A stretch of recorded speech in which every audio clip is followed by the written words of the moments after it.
네, 여러분 어떻게 나눔을 잘 해보셨는지요? 우리를 향한 하나님의 사랑을 생각해 보는 것은 언제나 기쁘고 감사하고 또 즐거운 일입니다. 오늘 둘째 아들이 아버지에게 돌아오는 장면은 예수님께서 말씀하시는 이 비유에서 매우 중요하고 또한 핵심적인 매우 결정적인 장면입니다. 둘째 아들은 이방 땅에서 돼지와 함께 지내다가 그 마음에 결심을 합니다. 그리고 아버지에게로 돌아가야 되겠다라고 아버지를 생각하고 돌아오게 됩니다. 우리가 회개라는 말을 사용합니다. 회개라는 말, 메타노이아라는 말은 돌이킨다는 뜻을 가지고 있습니다.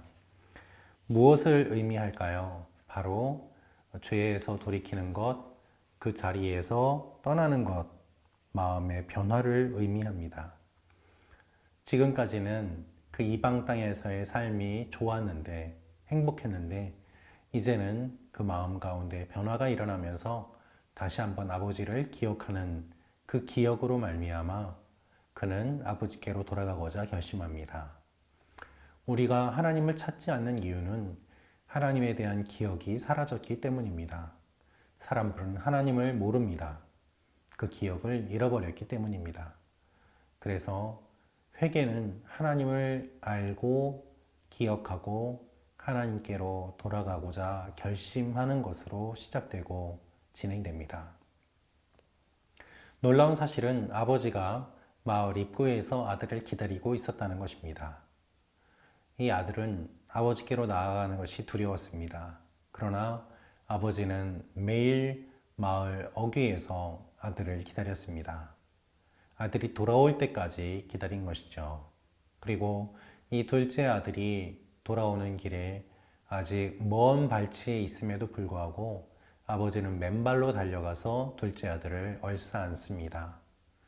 여러분, 당시에 유대인의 풍속에 있어서는 아들이 아버지께로 나올 때까지 아버지는 기다리는 것이 당연했습니다. 그러나 예수님의 말씀에 나오는 이 아버지는 다른 아버지들과는 다릅니다. 먼저 달려가서 얼싸안고 입 맞추고 포옹하는 내용이 기록되어 있기 때문입니다. 다른 사람들이 보기에는 채통이 없고 품위가 없고 아버지답지 않은 그러한 아버지로 묘사되고 있는 것이죠. 하지만 예수님께서는 이 아버지의 이와 같은 모습이 우리 하나님 아버지와 같은 모습이라고 말씀하고 계십니다. 아버지는 아들과의 관계를 기대했습니다. 아버지는 아들과의 관계를 기다렸습니다. 작은 아들은 아무 말도 하지 못했지만 이 아버지가 주도적으로 모든 일들을 이루어 가고 있는 것을 볼 수 있습니다. 이 아버지는 이렇게 이야기합니다. 아들이 돌아왔으니 잔치를 벌여야 되겠다라고 말이죠. 이 아버지는 아들의 지위를 공개적으로 회복시켜 줍니다. 옷을 갈아입히고 반지를 끼움으로 그 지위를 회복시키고 관계를 회복시킵니다. 그것이 아버지가 보여주는 모습입니다. 아들은 가족의 일원이 될 자격도 가족의 사랑을 받을 자격도 없음을 알았습니다. 진짜 문제는 깨어진 관계입니다. 관계가 회복되기 위해서는 어느 한쪽이 노력을 해야 합니다. 그것을 아버지의 한량없는 사랑으로 아버지가 노력하고 있는 것입니다. 여러분, 혹시 관계가 좋지 않은 분이 계십니까? 관계가 회복되기 위해서는 가만히 있는다고 회복되는 것이 아닙니다. 누군가의 희생과 헌신과 먼저 손 내밀어 줌이 있어야 회복이 가능한 것이죠. 예수님께서는 언제나 우리가 아니라 하나님께서 그 손을 먼저 내밀어 주신다고 말씀하십니다. 그래서 하나님 편에서 우리에게 다가오심으로 하나님과 우리와의 관계가 회복됨을 말씀하십니다. 예수님의 비유에서 아버지는 아들을 단순히 받아주기만 한 것이 아니었습니다. 마을 전체가 이 아들이 돌아오는 극적인 장면을 지켜보는 가운데 아버지는 옷과 신발과 가락지를 가져오겠습니다. 이것이 바로 구원입니다. 단순히 받아들이는 것이 아니라 그 지위가 회복되도록 하나님께서 힘쓰고 애써주시는 것, 그것이 구원입니다. 여러분, 우리의 구원은 공개적입니다. 구원은 공개적일 수밖에 없습니다. 구원은 마귀와 사탄 앞에서 하나님이 이 사람이 나의 자녀가 되었다라고 공개적으로 선포하시고 지위를 회복시켜 주시는 것입니다. 구원은 우리가 하나님의 자녀가 됨과 동시에 왕같은 제사장이 됨을 하나님께서 선포해 주시는 것입니다. 그래서 예수님께서는 십자가에 달려 못 박히실 때 그 두 팔로 온 세상을 끌어안아 주시면서 우리를 다 품어 주셨습니다. 그래서 예수님을 통하여 우리가 구원을 받았고 주님을 통하여 우리가 하나님과 관계가 회복되었던 것입니다. 예수님의 이야기에서 이어진 아버지는 아들을 어떻게 환대해 주었습니까? 이 아버지는 아들을 있는 그대로 받아주고 그리고 이전과 같은 지위로 회복시켜 주는 것을 볼 수 있습니다. 하나님은 우리를 어떻게 대해 주시는지, 하나님이 선하게 대해 주신 그 경험이 있으신지 한번 나누어 보시면 좋겠습니다.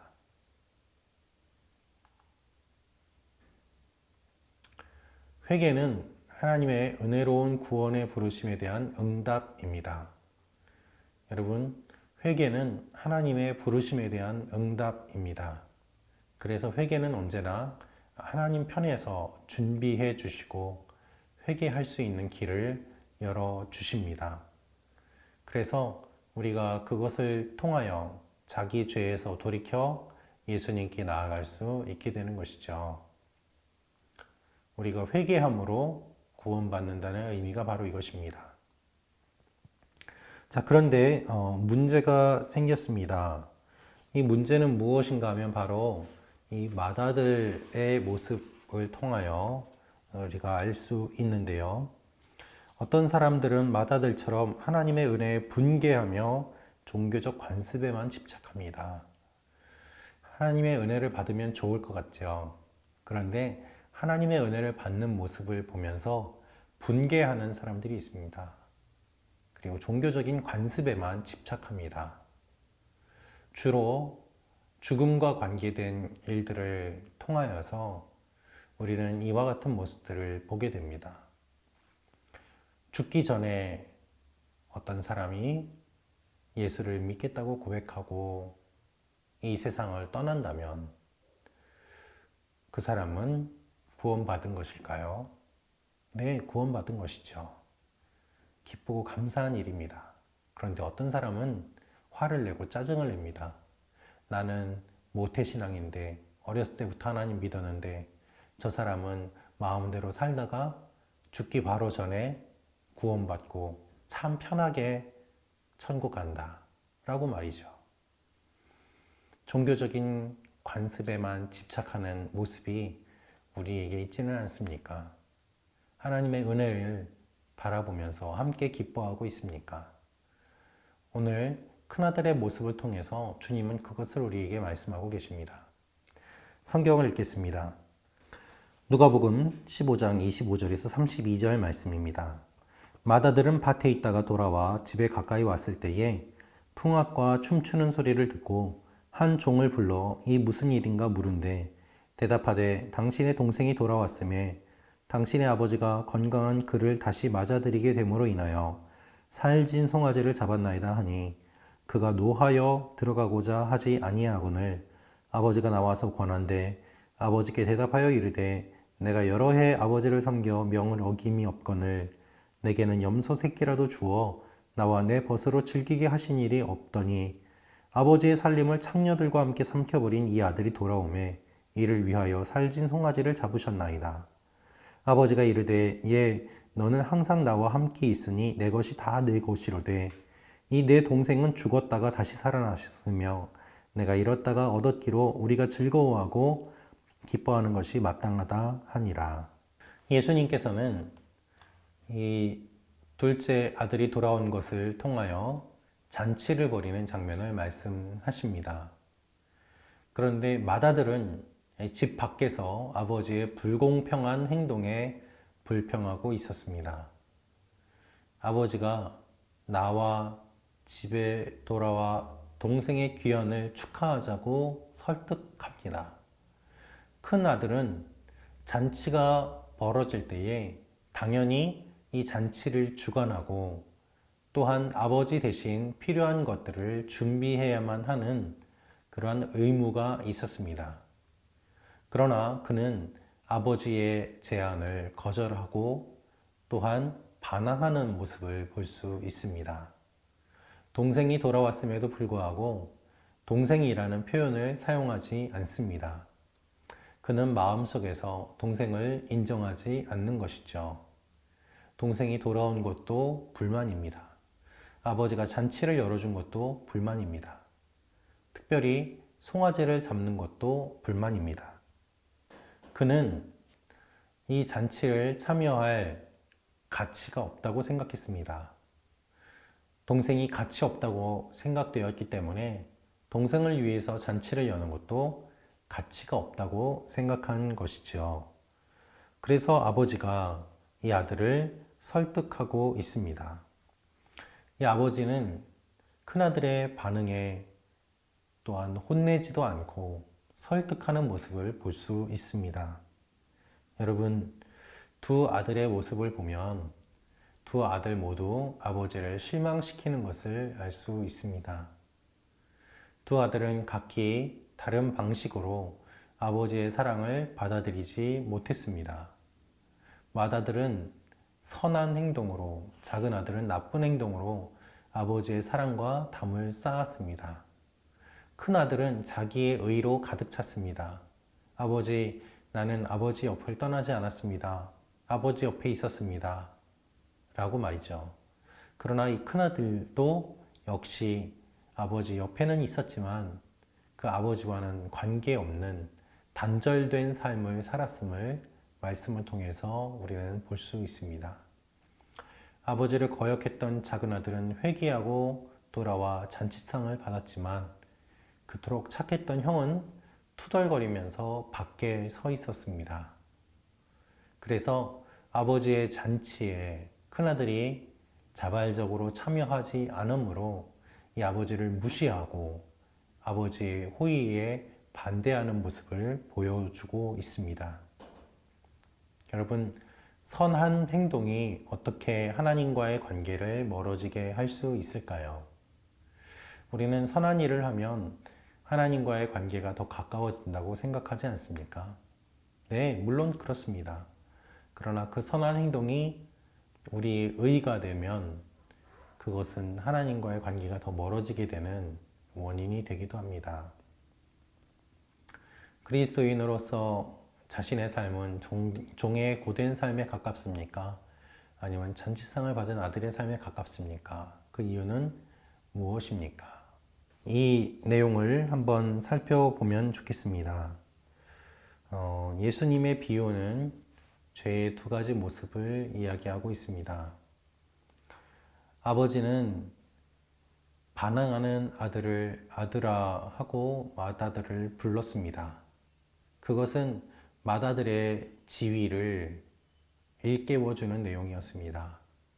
아들아, 그렇습니다. 큰아들도 작은아들도 아버지에게 있어서는 아들이었습니다. 누구 하나도 놓치고 싶지 않은 아들이고 또한 사랑받아야만 하는 아들이었던 것입니다. 아버지가 보시기에 큰아들의 이러한 모습은 분명히 잘못되었습니다. 그래서 아버지는 이 아들을 잔치의 자리에 초대합니다. 이 아들을 잔치의 자리에 초대해야지 큰아들과 둘째 아들이 관계가 회복될 것을 아버지가 알기 때문입니다. 둘째 아들이 돌아와서 아버지의 관계가 회복되었습니다. 그러나 그것으로 끝이 아니었습니다. 왜냐하면 진정한 구원은 하나님과의 관계 회복, 이웃과의 관계 회복이기 때문입니다. 그래서 이 아버지는 큰아들을 불러서 관계를 회복하기를 원하고 있습니다. 그래서 불러서 초청한 것이죠. 아버지는 소유나 성과나 순종의 문제에 초점을 돌리지, 이 아버지는 소유나 성과나 순종의 문제에서 초점을 돌렸습니다. 얼마나 가지고 있느냐, 그것을 생각하고 있던 두 아들에게서 너희가 생각할 것은 소유가 아니라 관계의 회복이다 라고 이야기를 하고 있는 것이죠. 아버지는 이렇게 말합니다. 너는 항상 나와 함께 있지 않느냐 라고 말이죠. 너는 나와 항상 함께 있지 않느냐. 그렇습니다. 그것이 아버지가 맏아들을 대하는 태도였습니다. 아버지가 맏아들을 대하는 태도는 은혜로운 하나님의 전형적인 모습입니다. 하나님은 큰아들도 작은아들도 아들아 하고 불러주십니다. 우리를 보시며 불쌍히 여기시고 우리와의 관계를 회복하기를 원하시기 때문입니다. 하나님을 향한 마음을 닫으면 하나님의 용서를 발견하고 돌아오는 죄인들을 향한 마음까지 닫게 됩니다. 구체적으로 어떤 경우들이 있을 수 있을까요? 복음은 닫힌 마음을 어떻게 변화시킬까요? 여러분, 하나님을 향한 마음을 닫으면 하나님의 용서를 발견하고 돌아오는 사람들을 향한 마음을 닫아버리게 됩니다. 그래서 우리가 중요하다고 생각하는 것이 실제로는 중요하지 않음에도 불구하고 그것을 붙잡고 있기에 정말 중요한 것을 놓칠 때가 있습니다. 제가 예전에 사역하던 어떤 교회에서 있었던 일입니다. 그 교회에서 노숙자 사역을 했습니다. 홈리스들에게 도시락을 만들어서 제공해 주었습니다. 한 달에 한 번씩 그런 일들을 하고 또 오랫동안 했기 때문에 자연스레 복음을 전하지 않아도 교회에서 나눠주는 도시락인 줄 사람들이 다 알았습니다. 그런데 어느 날 그 노숙자 중에 한 사람이 주일에 예배를 드리러 왔습니다. 그가 교회에 오자 모두들 당황했습니다. 왜냐하면 그의 몸에서 냄새가 났기 때문입니다. 그가 함께 식사를 하자고 할까봐 사람들은 그의 곁을 피했고 그는 홀로 자리에 남았으며 그 주위에는 냄새가 났기 때문에 그와 어느 정도 거리를 떨어져서 앉아 그 의자가 그를 중심으로 비는 모습을 보았습니다. 그가 점심 식사를 어떻게 하는지 궁금해하는 사람들은 없었습니다. 또한 같이 식사를 하자고 말을 건네는 사람도 없었습니다. 그리고 회의가 열렸습니다. 그가 앉았던 자리에 냄새가 배었는데 그 냄새를 어떻게 제거할 것인가? 그가 계속해서 교회를 온다면 그에 대해서 어떻게 대응하는 것이 좋은가? 라는 회의였습니다. 올바른 일을 한다고 하지만 정말 중요한 것을 잃어버리기가 쉽습니다. 사랑을 베풀지만 그 사람이 와서 우리의 삶 가운데 들어올 때에 우리가 어떻게 해야 될지 몰라 당황하는 일들이 일어날 수도 있는 것이죠. 적당히 거리를 두고 사랑하는 것은 할 수 있지만 더 깊이 사랑하기는 싫어하는 우리의 모습이 있지는 않습니까? 하나님을 향한 마음을 닫으면 하나님의 용서를 발견하고 돌아오는 죄인들을 향한 마음까지 닫게 됩니다. 하나님의 은혜로 그 사람이 교회에 오게 된 것을 기뻐하는 것이 아니라 그가 온 것으로 인하여 오히려 더 일이 많아지고 수고롭게 되고 귀찮게 되는 일들을 경험한다라면서 불평하는 것이 우리의 본성입니다. 우리는 어떻습니까? 여러분 어떠십니까? 복음은 닫힌 마음을 어떻게 변화시킬까요? 하나님 앞에서 진정한 은혜를 경험하게 된다면 마음을 열고 그 사람을 받아들이게 될 것입니다. 존 뉴턴이라는 사람은 다음과 같은 말을 했습니다. 이전에는 즐거움과 의무가 맞섰으나 주님의 아름다움을 본 후로는 더 이상 나뉘지 않게 되었다네. 그렇습니다. 주님을 사랑하면 기쁘게 섬기게 되고 그 섬김이 의무가 아니라 즐거움이 됩니다. 우리의 문제는 사랑이 없다는 것입니다. 우리의 문제는 사랑 없이 행동한다는 것입니다. 그래서 예수님께서는 큰아들과 작은아들 모두가 아버지의 마음을 만족시키지 못하지만 하나님께서는 이 두 아들 모두에게 말을 건네는 아버지의 모습을 통해서 우리를 향한 하나님의 마음을 알려주십니다. 결론을 보겠습니다. 예수님께서는 청중이 이야기의 결론을 손꼽아 기다리도록 만드시고는 비유를 마치셨습니다. 오늘 내용은 사실 열린 결말입니다. 아버지가 큰아들을 불렀을 때에 큰아들이 잔치에 참여하여 함께 즐거워했다는 내용은 나와 있지 않습니다. 단지 아버지가 아들을 초청하는 것으로 내용이 끝납니다. 그래서 이 내용을 생각하면서 청중들은 더 궁금해하고 또한 의문을 갖게 되는 것이죠. 답은 우리들의 몫입니다.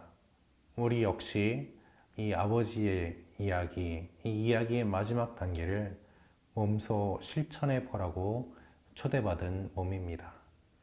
여러분, 우리는 어떠한 삶을 살아야만 할까요? 작은 아들과 같은 삶입니까? 큰 아들과 같은 삶입니까? 그리스도와의 연결을 생각해 보겠습니다. 바리새인들과 서기관들은 예수님이 죄인들을 환영하고 그들과 식사를 했다며 비난했습니다.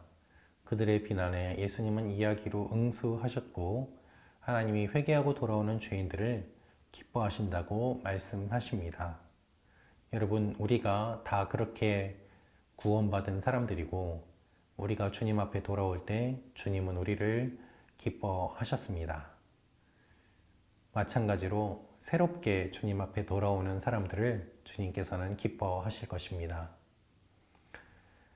하나님의 계획을 보겠습니다. 우리는 하나님이 다른 이들에게 베푸시는 은혜에 분개할 것이 아니라 회개하고 돌이키는 죄인을 반겨주시는 아버지 하나님을 송축해야 합니다. 그래서 세례 간증이라든가 1:1 수료 간증 등 하나님을 새롭게 만난 사람들의 간증을 들으면서 교회가 새로워지고 옛 기억을 떠올리게 되고 구원의 감격을 회복하게 됩니다. 여러분 주위에 예수님을 최근에 만난 분이 있다면 그분의 이야기를 들어보십시오. 그것을 통하여 여러분의 믿음이 새롭게 되는 일들이 일어나게 될 것입니다. 우리를 사랑하시는 하나님을 기억할 때에 새로운 일들이 일어날 것입니다. 죄에 빠졌을 때 하나님 아버지께 나아가 용서를 구하는데 탕자 비유는 어떤 도움을 줄까요? 죄인이 회개하고 믿음으로 예수님께 돌아올 때 교회, 우리 공동체는 하나님 아버지와 함께 어떻게 축하해 줄 수 있을까요? 죄인들이 하나님께 돌아오는데 방해가 되는 불필요한 장벽을 없애기 위해서 우리가 할 수 있는 일은 무엇이 있을까요? 우리가 장벽을 없애고 있습니까? 아니면 오히려 더 만들고 있습니까? 네, 지금까지 우리가 잃어버린 아들에 대한 비유를 살펴보았습니다. 우리에게 주시는 하나님의 마음을 함께 기억하면서 하나님께서 우리에게 주시는 이 질문들을 한번 생각하고 나누어 보시면서 이 본문을 더 깊이 묵상하고 또 맛보시는 귀한 시간들이 되시기를 바랍니다. 우리 모두 하나님 안에서 구원받는 사람들을 바라보며 함께 기뻐하는 귀한 공동체를 이루어 가기를 원합니다. 수고하셨습니다. 사랑하고 축복합니다.